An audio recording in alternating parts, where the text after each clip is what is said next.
ég margt að gefa þér, alla mína skuldir, ást og trú, enginn fær það nema þú. Skuldir átti heima í næsta banka, ég næstum það ekki skilið fæ. Hún var eftir mér alveg og ég fékk skýrsluna í því stóð. Svo hitt versið til Noregs lá mín leið, langan tíma þar ég beið. Ég alltaf reyndi en illa greip að gleyma skýrsluna sem ég fékk. Ég flaug til Íslands, æskustöðvarna mína leið, en skuldin leit mig ekki á. Ég verði skipta sem hún sagði þá. Gosi, elskan, gráttu ei, leittu mér, ég segi nei.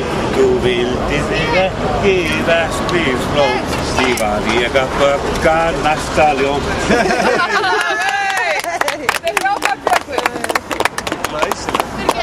Afhenda áskorun til ríkisstjórnar Íslands. Ég ætla að leyfa mér það að lesa þessa áskorun upp áður en við böngum þetta upp á og afhendum húsráðendum hér inntaka af þessu. Áskorunin svohljóðandi: Reykjavík, 1. júní 2010. Til ríkisstjórnar Íslands. Heimavarnarliðið stóð fyrir þögulli mótmælastöðu við lok síðasta ríkisstjórnarfundar þriðjudaginn 25. maí síðastliðinn. Þar var Steingrímur J. Sigfússon fjármálaráðherra hvattur til að mæta talsmanni heimavarnarliðsins í beinni útsendingu til að ræða vanda heimilanna, en hann ákvað að sinna því engu. Í kjölfar mótmælastöðuna lýsti síðan Jóhanna Sigurðardóttir forsætisráðherra því yfir að fjöldi heimila í skuldavanda væri ekki stór, eða 30% heimila. Hún hélt því jafnframt fram að ríkisstjórnin hefði gripið til fjölda ráðstafana til að mæta vanda þeirra og tiltók sérstaklega að úrræðin sem til boða stæðu væru 50 talsins. Heimavarnarliðið skorar á forsætisráðherra að gera nú þegar nákvæma grein fyrir þessum 50 atriðum sem eiga að koma skuldsettum heimilum til bjargar. Þangað til áskilur heimavarnarliðið sér að túlka þetta sem innantóm orð og tölur.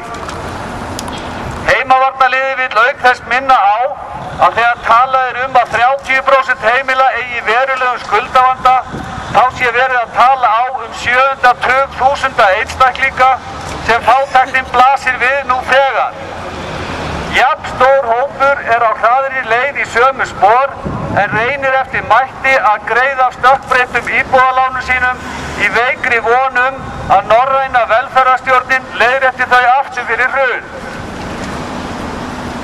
Samkvæmt nýlegum fréttum munu 4 lögheimili í Reykjavík verða seld nauðungarsölu daglega í júnímánuði einum. Heimili sem ríkisstjórnin lofaði að halda hlífiskildi yfir fram til næsta hausts. Heimavarnarliðið varar ríkisstjórnina við.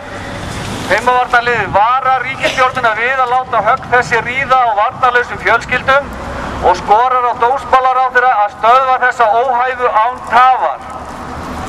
Að lokum fer heimavarnarliðið fram á það við ríkisstjórn Íslands að hún lýsi því yfir að Alþjóðagjaldeyrissjóðurinn sé ekki við völd á Íslandi og ráði því ekki för við að leysa skuldavanda íslenskra heimila. Heyr!